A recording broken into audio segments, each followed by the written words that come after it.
Hello. Zach Flapp here from Better Days Podcast, the podcast that you'll listen to right now. If you're watching it, you can see I'm packing up a throw line that's lovely and dry. If you're listening to, that's what I'm doing. On today's episode, we filmed a podcast with Nigel Garratt. It was a really cool episode, learnt a lot. I learnt a lot about him. I've only known him for a few months. Really interesting guy, really nice, genuine bloke. He had a lot of experience rafting. He's done a lot of high-level rugby. He's a rugby coach. Really interesting fella. And he spoke about a few points that will stay with me about being bothered. He's an advocate to be bothered. Be bothered about everything. Be bothered to enjoy the pretty places you see. Be bothered to go on that run. Be bothered to put the effort in. It was a really interesting podcast, and I think you should have a look or a listen. Yeah, sweet. You're watching the Better Days podcast with the boys, Danny and Zach. Any guesses where they are today? Enjoy the episode. Got Nigel Garratt on the podcast, the man, the myth, the legend. Kayaker, raft guide, rugby player, and lots more. We'll Thank you. out about today. How are you doing? I'm good. Thank you very much for the invite. That's it's all right, real mate. Nice. Yeah. Thank you for taking me to this lovely spot. It's a crap spot, isn't it? Yeah, it could be worse. Yeah. We do. Where do you think this is? Because we don't tell anyone. We get them to be like, "Where is it?" Yeah, no, this will be a good one then. It'll be a hard one though. It depends how good people's zooms are, I suppose, is Yeah. whether they can see down the valley or That's not. true. It's a lovely spot, and happy to have you on this podcast. Thank you very much again for the invite. That's awesome. That's great. This episode, we've got some questions from people. That's a first for us. Entertaining. Yeah, exactly. The people who've spoken. But in the basics, tell me a little bit about yourself. What do you do that's outdoor related?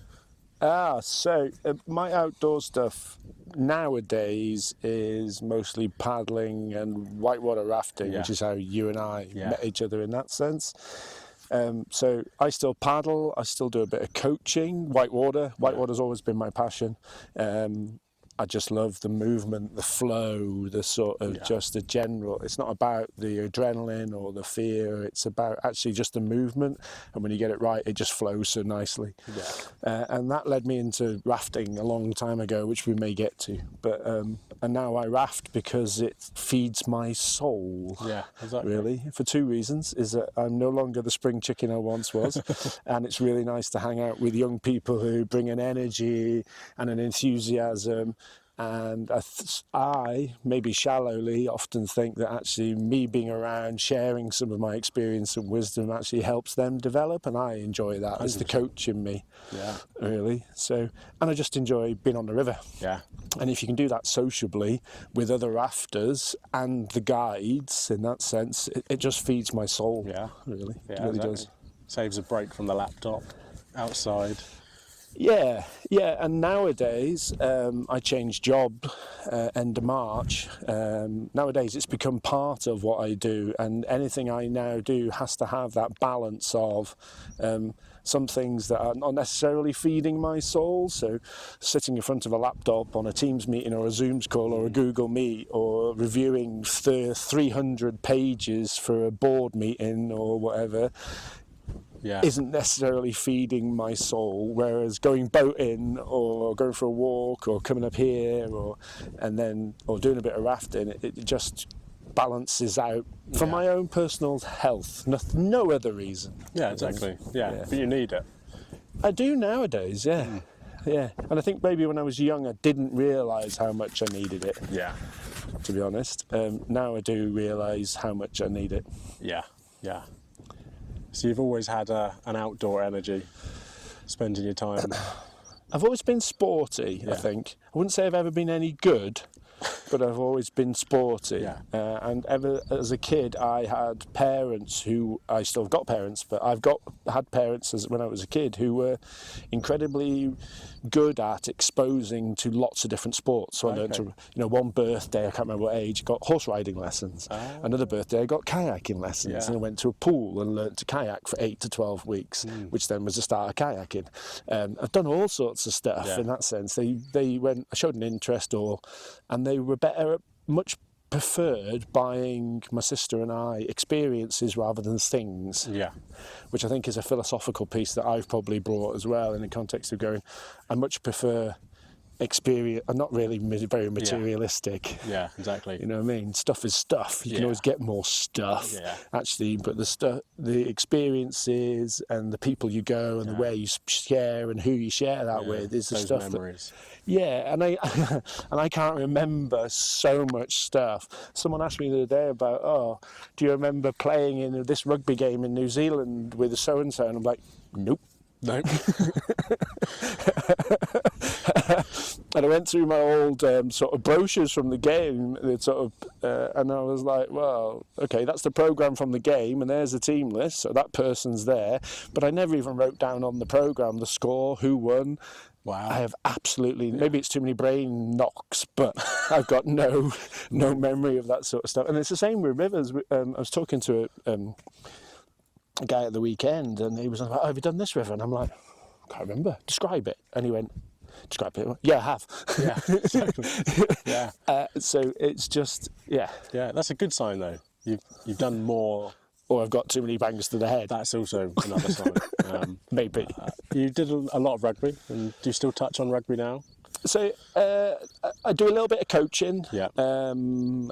I did. To a certain extent, I miss it. Haven't done as much this last season as I did the seasons before. Would I do some if someone wanted me to? Of course I would. Yeah. It's a passion. I really enjoy it. But it's not necessarily about rugby. I really enjoy coaching. Yeah. And actually interacting with players, paddlers, Raft guides, and seeing someone improve, I find hugely satisfying. Yeah. Irrelevant of where they've come from, irrelevant where they're going. If you can help someone be the best they can be or go towards being the best they can be, that's the bit I really enjoy. And that's the coach in me, I think, and that's where, if it was rugby, if it was paddling, whatever it is, that's the bit I really get satisfaction out of. Getting the enjoyment from the other person, they're learning and progressing. Yeah, it's the satisfaction from seeing someone get better. Yeah.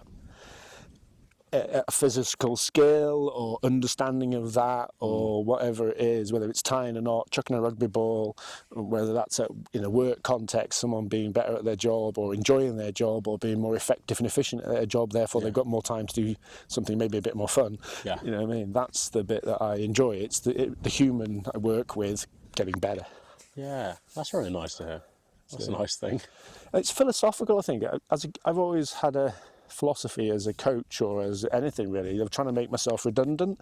If the person I'm working with can get to the point where they don't need me anymore to function and do what they need to do, perfect. Yeah, you don't want to be reliant on you. They can only do it because of you. That's wrong. Yeah. They need to be able to just crack on and do it independently. Yeah. And that's sort of how I've always functioned. Yeah. Yeah, that's a very good way of putting it. You don't want to coach anyone in anything and they can only do it when you're there or with the help of you. Or being told robotically how to do it or when to do it. It's just, that's not very empowering. And actually, I think the outdoor community is really good at being inclusive, and one of the things it is also as good as empowering people to be who they want to be, but also what they could be. Yeah. I sometimes think our systems don't necessarily enable us to get them to where they could be as fast as possible, but that's maybe the sort of coaching scientist in me, or the sort of leadership management type person going, I'm sure we could do that better or quicker, you know what I mean, so they achieve their potential earlier or without as much frustration and so on and so forth. Yeah, exactly that. Because you've got a big background in coaching and you've studied that, and is that something you'd like to go into? I still do a bit of coaching. I think it's around what it is, really. So I still do a bit of personal coaching, sort of whitewater kayak, a little bit of canoe, mostly if it's moving water, because it has to be moving water for me to find it interesting. So I do a little bit of coachy stuff still, and I really enjoy that. Certainly working 1 to 2, 1 to 4, that sort of thing, and seeing people improve their personal skills, but then understand why, how, when, the sort of tactical components of when to do the bits in the right place at the right time. And I'm like, well, no, you don't need, go and run rivers, go and, go and have an experience. And when you come back and something doesn't work, then go, actually, how do I improve that? And if I can help you do that, come back. Yeah, exactly. So I still do a bit of coaching, And it's the same with rugby, whether it's someone trying to do a line-out drill, or a hooker trying to throw in, or a prop trying to scrummage better, you can make small technical improvements that make a big difference to their game, which is the tactical bit, and then they achieve more. Exactly. Yeah. So all that sort of stuff, and that goes into my work as well, if you know what I mean, rather than sort of sporty stuff. Yeah. Exactly. So, making people better. Yeah, I think more so. efficient. Yeah, and having more fun. Yeah. Because if you, there's a very basic human thing. If you think you're doing good, you feel good. Yeah. Yeah, and you get more enjoyment from it. And that's not about the level of being an elite performer or anything. It's about the personal satisfaction. If you feel you're doing it well and you feel you're doing good and it feels good, you feel good. Yeah. And therefore you feel better up here. And then that all works. Yeah, exactly. Everyone's more positive. Everyone's having more fun. Yeah. Yeah. That's a good way of looking at it. That's sort of what I'm about, I suppose. Yeah. Trying to bring everyone up. Yeah, and, and sometimes that, it's just nice to... I have a thing, I keep talking to my son about it, around being bothered. You've got to be bothered to try and make a difference. Yes. You've got to be bothered to put the effort in. Yeah, exactly. You've got to be, sometimes you've got to be bothered to be positive. And it's about, for me, it's about being bothered. I keep threatening to get myself a tattoo. Yeah, be bothered. Be bothered. Do you know what I mean? And that's around, be bothered to get up. Be bothered to do that. Be bothered to do the next bit. Yeah. Just be bothered to interact. Yeah, always take pride in the being bothered. Yeah. Exactly. Put some effort into it. Yeah. Yeah. So that resonates, really resonates. Yeah, nothing changes when nothing changes. You've got to do something different. Yeah. And that's the bit around actually developing, and it's something I've learned latterly in life around actually, it's not about the nth degree, the high end, the performance piece. Actually, it's just often it's around being bothered on a daily basis. Yeah. In terms of going, actually, there's an easy option, but is that the right option? Yeah. And deep down, you know it. And it's about just being, as I say, just being bothered to put that effort in, or keep putting the efforts in. Really, maybe I'm just a stubborn arse. No, I like that. Well, I think a lot of people need to hear it. Yeah. No, I like that. The thing I'm enjoying about these podcasts is I speak to loads of people, and like little tips like that stick with me. Hopefully, stick with the listeners. Yeah. Hopefully. But yeah, exactly. But everyone can learn from everyone. Everyone's got a bit of advice for everyone. Yeah. And some people have got the scars where actually, and some people maybe need to get the scars because, some people you just can't, the only way to learn is experientially. Yeah, exactly. But that's not necessarily a comfortable thing for someone else to watch. So if you can help someone maybe not get the scars as deep or not get cut as badly to get the scars, then actually that will enable them to maybe get through life without that trauma. Yeah, exactly. Really. No, that's really interesting to hear all that. Yeah, philosophical for an old Raft guy, eh? Yeah, exactly. You've got some stories. So, when did you start rafting? Because this is an interesting story. So, as I said at the start, really, so my parents were really good at buying us experiences as birthday presents. So I got paddling, and it was a 8-week course in a pool, and that had a pathway that led into a club that you then became a paddler. So I became a paddler. Yeah. And bless my mother, she travelled most of North Wales, sitting in various car parks, being the shuttle bunny for a 14, 15, 16-year-old lad who was paddling whitewater boats back in the day. Big old Everests and Masters and Roto Bats. I am that old that when the Roto Bat came out, I was like, I want one of them. That was the new one at the time. At the time, yeah. When the Magic Bat came out, it was like, ooh, that's high performance. Do you know what I mean? So, and I've always been a piranha paddler ever since, in many ways, for God knows how many years.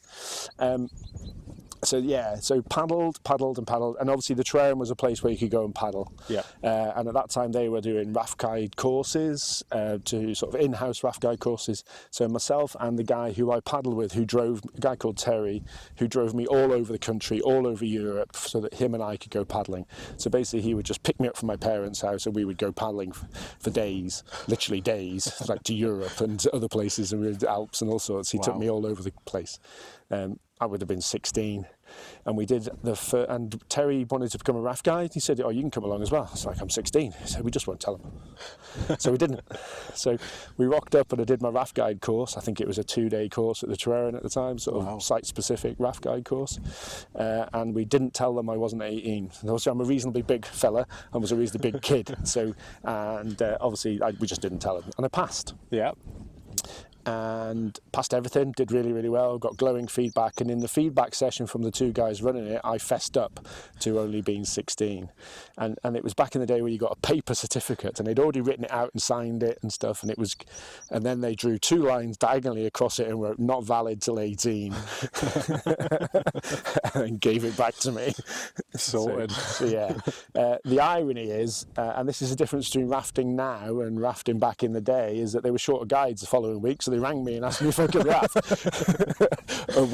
a weekend after them telling me not valid till 18.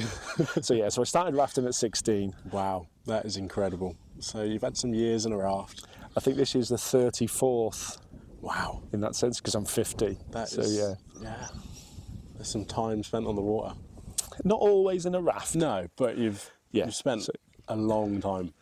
And I've never been a professional outdoorie. So I've never worked full time at a centre. So I'm very different to lots of people in the outdoors. I'd never worked full time in a local authority centre or a full time centre. It's never been my thing. Yeah. I've always done a job. Some of those jobs have been linked to the outdoors. Yeah. And then the outdoors has become part of that as well. So. And at one time, those 2 things came together. So I worked in education at a university, and also that ran an outdoor degree at the same time. So I was involved at that point in terms of the educational piece. Okay. But I've never worked at a centre delivering to groups like that. I've always either been working in coach ed at a reasonable level, or just doing stuff like I do now in terms of rafting and coaching. Yeah. I see. So a different upbringing in many ways in the outdoor world. Yeah, exactly. Yeah, there's different paths. Yeah, so I had a foot in both camps. Been a recreational outdoorsy person, and then a little bit of professional outdoorsy person. And at one point, those 2 things came together for a while, and then they've split off again. And in terms of going, well, I do the outdoorsy stuff for my soul, and I have a work as well. Yeah. Yeah, exactly. And I imagine that balance is really healthy, having the work side and then the play side outside. And certainly in some of the proper job, to use that terminology, I've had, actually the outdoor stuff has been in many ways a saviour in the context, because I've had some really stressful corporate roles that have been pretty all-consuming mentally, and I've had my personal life challenges in terms of divorce and other bits and pieces. So actually that ability to feed my soul, I think was the term I used earlier, has been absolutely key in keeping me as healthy as I can be. I'm not and despite outward appearances for those people who do know me, I'm not the most confident a person, actually. And I do suffer a little bit with worrying, and I overthink, you know, and all that sort of stuff. So actually having some balance and an outlet for that in terms of being outdoors in the fresh air, but also in terms of, actually it goes back to that, being good at something. Gives you that confidence in yourself. You can sort of paper over the cracks of your self-esteem at times. But if you're good, if you can go for a boat and you feel great, you sort of paper over the cracks of your self-esteem issues and other issues that every human has at times. That's a really nice way of putting it. And especially doing something outdoors where there's always progression. You're never going to be the best at it. It doesn't stop. If you're interested in learning and still improving, you've got this endless game of getting better. Yeah, and there's an element, as I've got older, I've got a little more humility, I think, in that sense. I was never the greatest boater. I was handy, I would say. I was never the greatest boater. I was a decent rugby player. Again, not world class, decent. Okay. You know what I mean? I always think of myself as having been decent at stuff. And I still think I'm decent at stuff, but now I'm decent in stuff and I make really old man noises when I get in and out of the chair. So the decent bit has got a category associated to it now in terms of, I can't boat like you. Not a flipping chance. And I probably never could. But for my age, I don't think I'm too bad. And it's all relative to the person. Completely. On every ability, every sport, every adventure. So can I still boat? Can I still put a boat where I want to? Yes. Exactly. So some of the stuff I don't want to do. Do you know what I mean? Because that's like, no, that looks like it hurts. Yeah, what am I going to get from that? Yeah, and also I'll never be able to put my socks on for a week if I do that, and I struggle enough as it is. Exactly that. So you got to know your boundaries and whatever you're doing, any sport. It takes a while to get to that level of maturity. Yeah, I think. And I think, like you were talking about I can't remember how you put it earlier, but the learning from experience in your life and the injuries. The more you have of them, the more you learn and you see the things you want to do and what you don't want to do. Yeah, someone said to me the other week, it's like, 50's not that old. Says this vehicle's done a lot of miles, right? So it's not necessarily the age of the vehicle, but the chassis's got some wear and tear due to the miles. Yeah. So yeah, there's quite a lot of bits and pieces that hurt. A few repairs here and there. Surgery on both knees, both shoulders, both wrists, and my nose. Yeah. I think they call that like a Cat C or something. Can't get insurance on it. But most of it's just wear and tear. Yeah. High level use of the body. Or abuse, depending on your point of view. Very true. Really. Very true. And your sports. Yeah. I mean, rugby can't have been great on the body. Playing internationally. I don't think I never had anything really bad playing rugby. I never got my knees smashed up playing rugby. I never had that element of trauma playing rugby. Yeah, I broke bones, and I got some cuts and scrapes and some lumps and some bumps. But I never got, like you see people now get injured and then ligaments gone in their knees and all that sort of stuff in a tackle. I never touch wood. Never had any of that sort of stuff. Most of my stuff was sort of minor bits and pieces, relatively. The stuff that I'm finding now from rugby is the wear and tear that they're surgically putting right again. Do you know what I mean? So you wore that out by doing that. Yeah. And that's where the wear and tears come from. I've never had any fortuitously, massively traumatic. I've smashed my knee up and had surgery to repair it. All my stuff's wear and tear. Yeah. Well, that's going to make sense, isn't it? Yeah. As I say, it's not the age of the vehicle; it's the miles on the clock. That is very true. That's very true. Oh, I'm going to get some of these questions out that we've got from the fans, I'm going to call It's an interesting concept, fans. I'm not sure I have any fans. Well, let's say friends, because we know them all. So, Matt Ollie says he's come up with some corkers. I'm not saying them all, because there was a lot, to be honest. Fair enough. We'll start with the first one. What's your meal deal? Let's hear it. I'm 50. I'm not sure I do meal deals. You forgot your lunch, you go into the spa, what are you going to get? Depends if it's going to be good or bad. Am I going to be a dirty food sort of day or a good food sort of day? I'll hear two options. So if it's dirty food, it would probably be a Coke, packet of crisps, and probably chicken and bacon sandwich. I'd put the crisps in the sandwich as well. Yeah. Especially if you can get the triple sandwiches. So that's the trick. That'd be the meal deal, wouldn't it? The 3 bits. Yeah. If it was feeling good, it would be a water, a wrap, and then I might treat myself to like a muesli bar. How exciting! Depends whether I'm worrying about whether I'm fat or not that week. Exactly. Really. So. Perfect, solid answers. We've got another one from Matt. 5 years ago, where did you think you'd be? And 5 years from now, what's the plan? In the context of what? As in your life, like when you're thinking ahead, where you want to be. That could be materialistically, I can't imagine you're that type of person, or the experiences you wanted to see and do. So 5 years ago, I was probably in the midst of working at university. He's been an associate dean of a big school in a big university, and I was probably a bit wrapped up in that. And it was probably all consuming, because that's a bit what I can be at times. So 5 years ago, that's what I was doing. I was in a long-term relationship. So even if you fast forward from 5 years to now, I'm no longer in that job and I'm no longer in that relationship. So things have changed massively. When I was in my late 20s, early 30s, I had this ridiculous aspiration to have retired by the time I was 55. Okay. And that was a plan. I was going to work really, really hard, do lots of stuff, work 7 days a week. You're young, aren't you? Enthusiastic at that time. And I was going to retire at 55. And having changed jobs recently and moved back to the homeland, I think the aspiration certainly now is to keep that balance.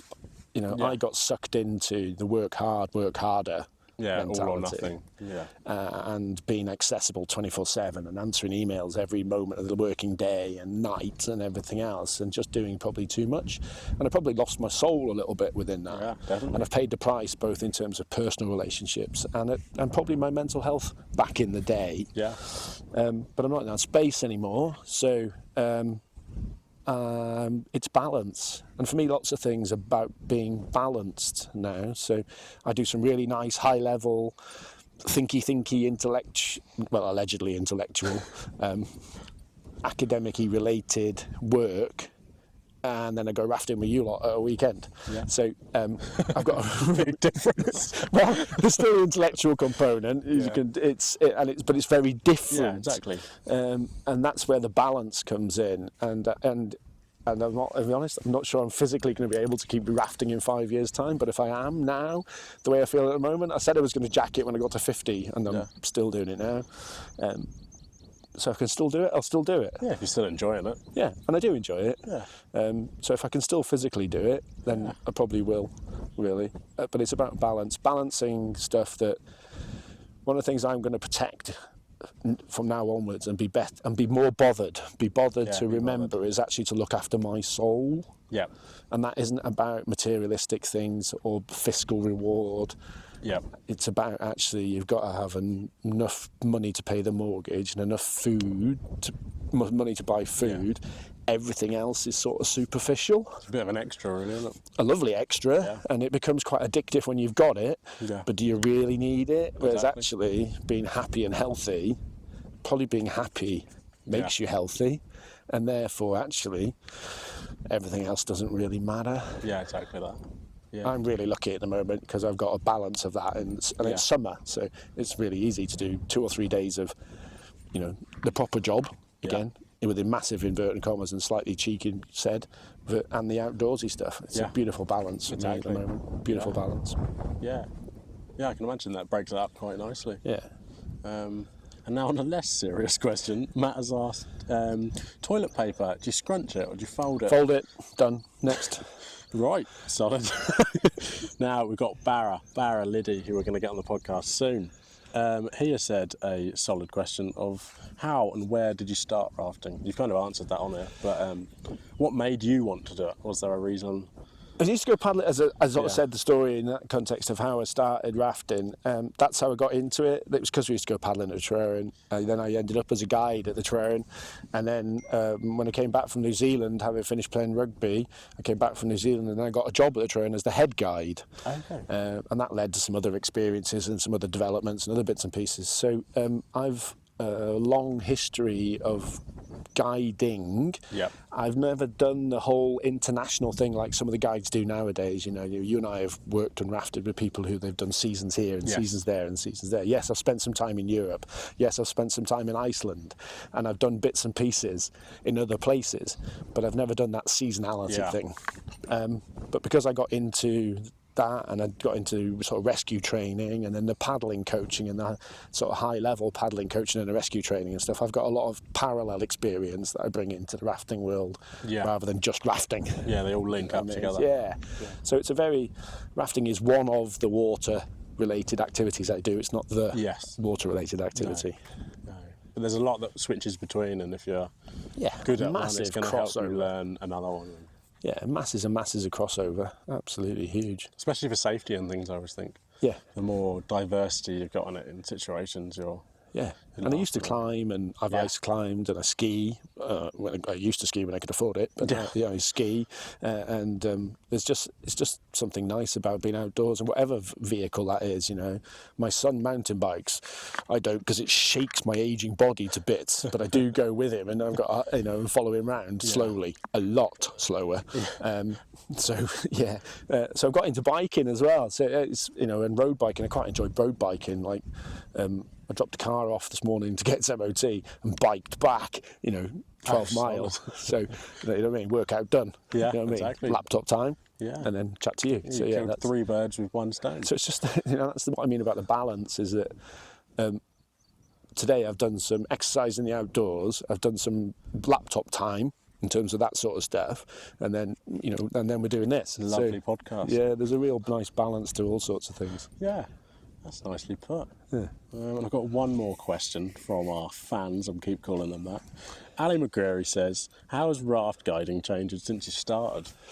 The culture of safety has evolved significantly in the time that I've been involved, both in terms of the logistics around rafting, in terms of trailers, minibuses, people not sitting in the trailers on the rafts, driving up the road back to the top of the river to do another run, etc., etc. And those would have been customers, you know what I mean? So you would never do that sort of stuff nowadays. So the way we do things and how we do things has become far more professional. Yeah. And it's professionalised in my lifetime, definitely, from being a little bit ad hoc, certainly in the UK, into becoming very professional and very slick at that. Yeah, it's got a very solid organised. standard. Yeah, good solid standard. And there are still variations to the standard, and you'll see that around, but there's a baseline now that everyone functions to. Yeah. And that's really refreshing to see. I've never seen anything heinously bad happen anywhere in my time. Even back in the day when health and safety was maybe not what it is now, I never saw anything heinously bad. I saw some stuff now that we'd go, oh my God! But back in the day, it wasn't thought of like that. Yeah. Yeah.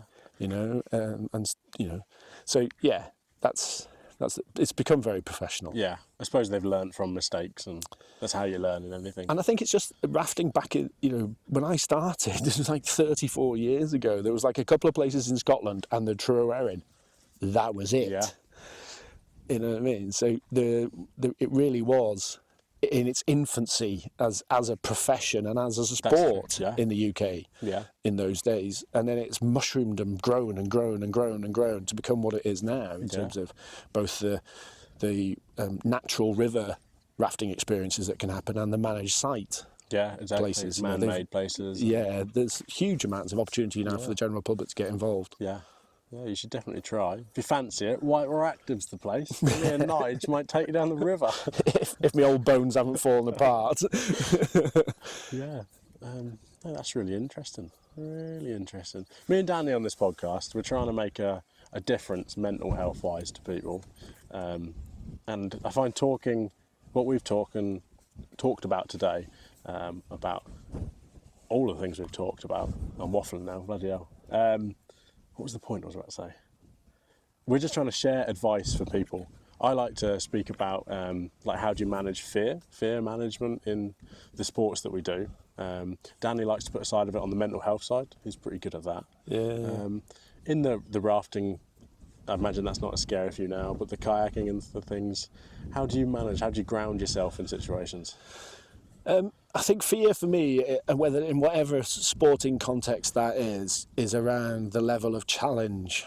If the level of challenge exceeds your ability, you become fearful. Okay, yeah. And that's where you can become oblivious to fear, you can become complacent. Because if you don't see the task challenging, then you lose that fear bit. I got... getting back into boating and personal boating. I've spent years coaching people. To actually go and do some personal boating last winter was really interesting, and I was a bit afraid of going personal boating again because I didn't know whether I could, and I certainly didn't know whether I could do it at the level. Yeah. Really. So there was a bit of fear in there. But having got a bit fitter, been boating a bit, actually your confidence comes back in the context of going, well, the challenge, I don't see the challenge now is too great. Yeah. I still might look at a rapid and go... have a slight moment, but I can see a line and I think I've got the ability to hit the line. Yeah. So therefore I manage my fear that way. Yeah. And I think that's often around, and if you can translate that into other worlds, that's around tasks. Some tasks are just too scary. And that's around, have you got the skills and ability to deal with the task? And that's the same with fear. And I think that you can take fear out and put anxiety. I've suffered in my time with lack of confidence and some self-esteem issues. I still do.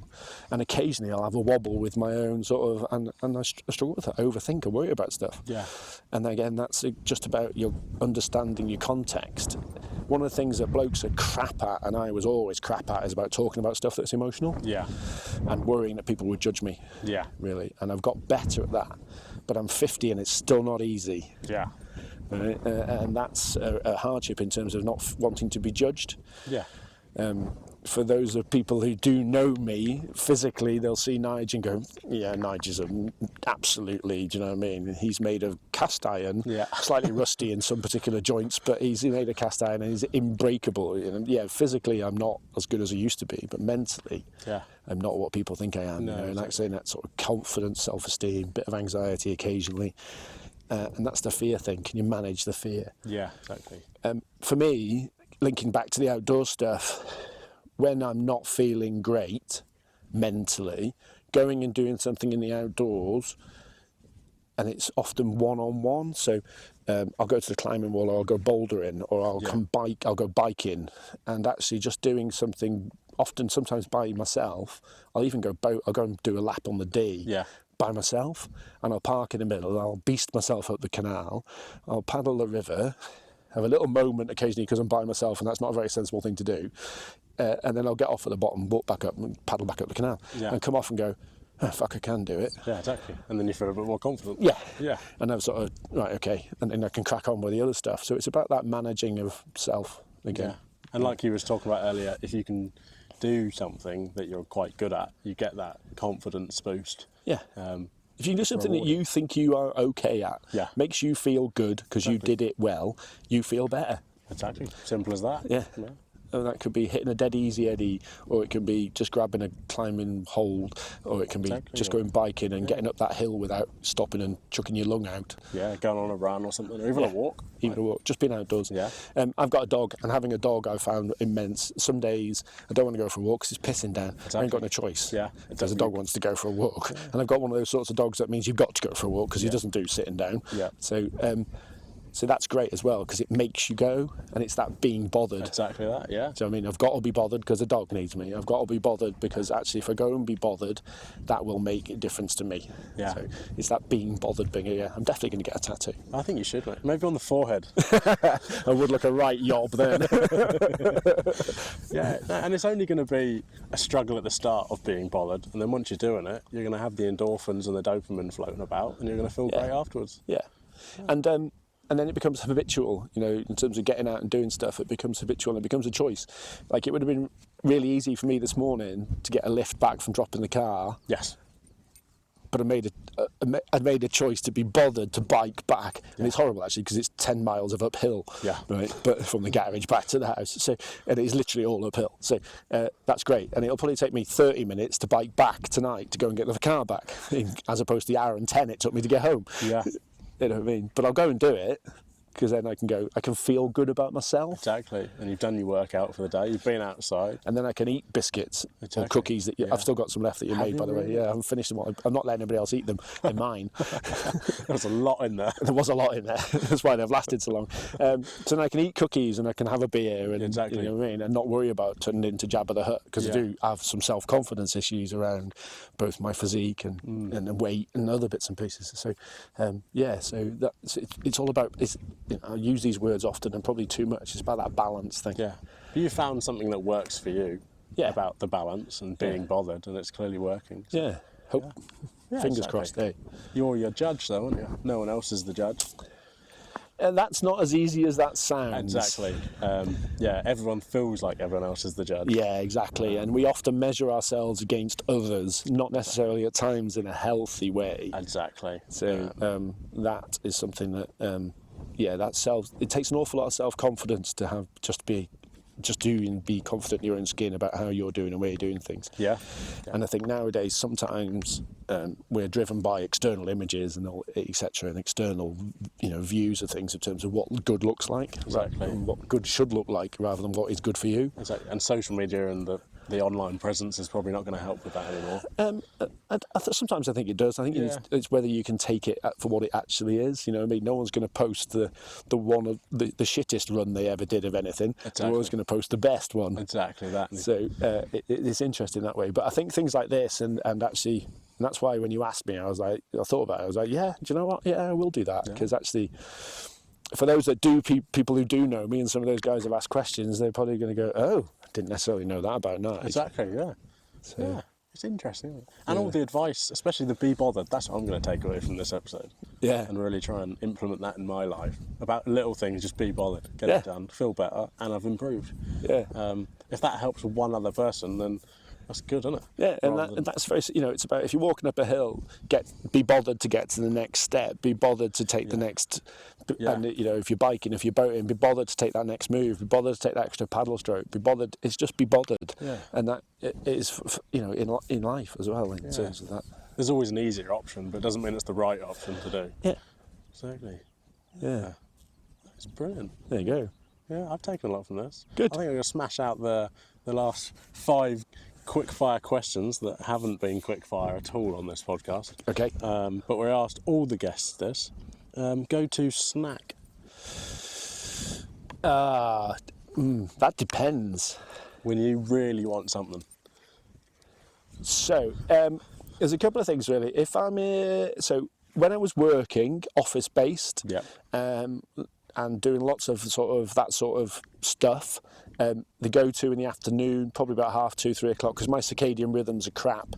Okay. So if I'm not outdoors and I'm in an office-based environment, and for donkey's years, 25 years, I've been working in universities, then about 2:30, 3 o'clock in the afternoon, I get a real dip and I'm knackered. Okay. So, and I've tried to reduce my caffeine intake because that's affected my sleep as I get older. Getting older's crap, by the way. I'm not going to do it. Don't. It's not advisable. It's horrible. You can't drink as much. You can't have coffee after lunchtime because then you don't sleep at night. And you know what I mean? It's just horrible. Yeah, I've not heard great things. No, it's just overrated getting older. So I used to have fruit flapjack, right, in that context. Nowadays, and if I was being, it's that good versus bad thing again, I'd probably have a banana. Okay, yeah. Solid. Really.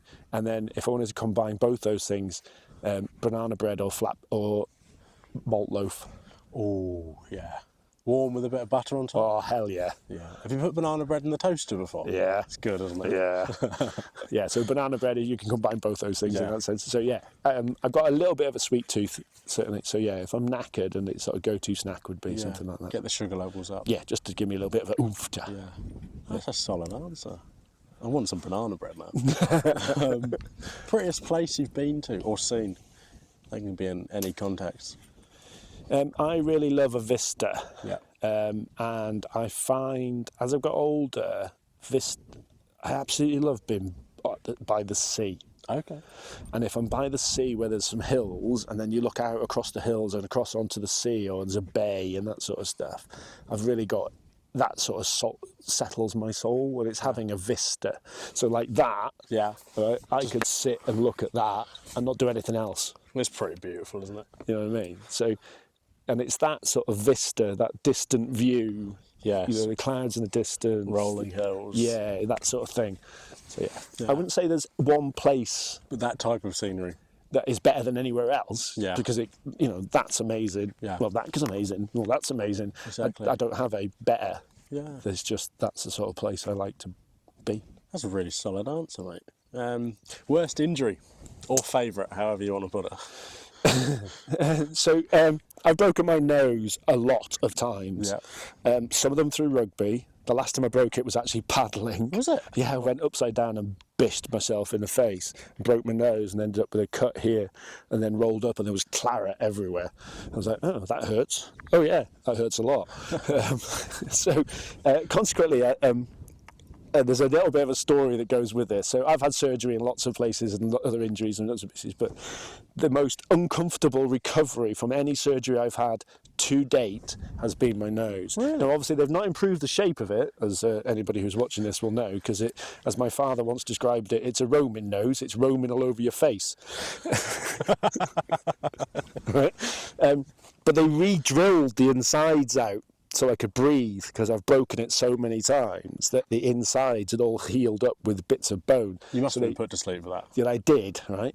And when I woke up, it felt like some bloke had been stood on my chest with one foot and my forehead with the other and been hammering, chiselling up my nose. I've never felt anything like it. And I've had surgery in both knees, both shoulders, both wrists. Woke up and I was like, oh my God. And then you end up with this nasal packing, right? And as you pull this nasal packing out after they've re-drilled the bone out, they've packed into the nasal cavity and you just keep pulling it. and pulling it. I'm like, where the fucking hell's all this stuff coming from? Right? So you keep pulling it, and then all of a sudden these blood clots come out, and it's just like, I've turned into an alien. That is grim. And then for weeks and weeks and weeks afterwards, you have to do a thing called nasal douching, which is where you squirt warm, salty hot water up your nose and douche out to get all the blood clots out to keep the tubes clear. 6 weeks after I'd had the surgery, 8 weeks after the surgery, I'd be doing that, and all of a sudden I'd gauze out this massive blood clot, and I'm like, I think I've lost half my brain. It's now just full of salt water and blood clots, because I can't imagine. It was just horrible. It's just horrible. Yeah. So yeah, that's the most uncomfortable recovery I've ever had from any surgery. That sounds horrific, man. It was unpleasant, and they didn't make it look any better.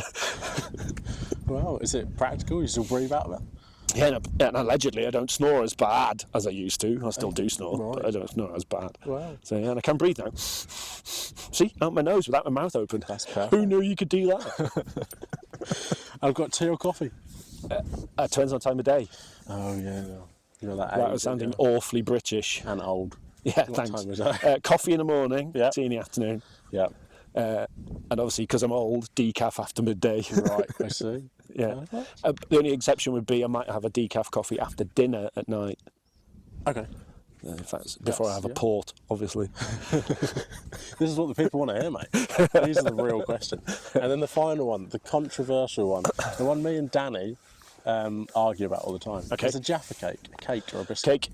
Move on. Yes! Perfect. We'll end the podcast there. Job done. Yeah, that's awesome, mate. That's awesome. It's been a pleasure having you on it. Yeah, thanks for the invite. I've really enjoyed it. I hope Good. you've enjoyed it. It's Yeah, mad no. speaking in front of a camera, all mic'd up. But we're in a pretty place. We're outdoors. We've got that fresh air in, and Yeah. it's been brilliant. That's real nice. Thank I you. really enjoyed it. Thank you, mate. It's been a pleasure.